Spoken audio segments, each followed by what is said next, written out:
சரியா அத்தை? சரிம்மா. அப்புறம் அந்த கமல் சொல்லிருந்தேன். போலாமாமா? பாருங்க. சரவணா, பணம் எடுத்துக்கிட்டியா? நான் எடுக்கலையம்மா, நீங்களும் எடுக்கலையா? நான் எடுக்கலப்பா. சரி, நான் எடுத்துட்டு வரேன். சரவணா நில்லு. அத்தை, பணம் எதுக்கு அத்தை? தாலி நம்ம கடையிலே வாங்கிக்கலாம் அத்தை. இல்ல.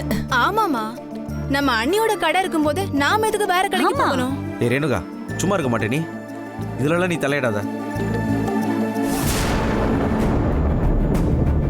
சரவணா, அவளையே அதட்டுறீங்க? நம்ம கடை இருக்கும்போது நாம ஏன் காசு கொடுத்து வாங்கணும்?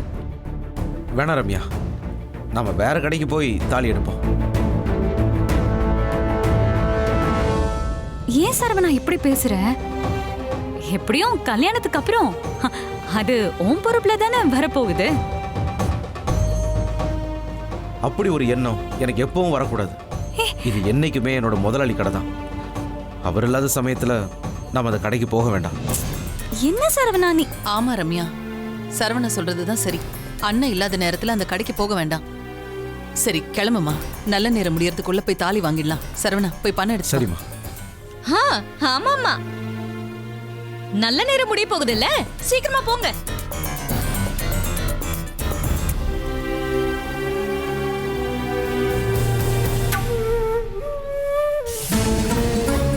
என்ன தாலி எடுக்க கிளம்பிட்டீங்களா?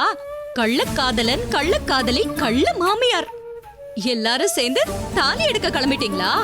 அதுவும் திருட்டு தாலி வாங்க அந்த ராஜசேகர் கடைக்கே போகலான்னு முடிவு பண்ணிட்டீங்க. பேஷ் பேஷ். ஏய், எதுக்கு இங்க வந்து தேவையில்லாம பிரச்சனை பண்ணிட்டு இருக்க? என்ன வேணும் உனக்கு? எதுக்கு வந்த இப்ப நீ?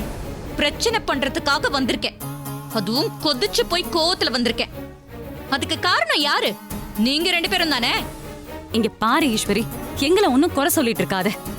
இது எல்லாத்துக்கும் காரணம் உன் பிடிவாதம் தான்.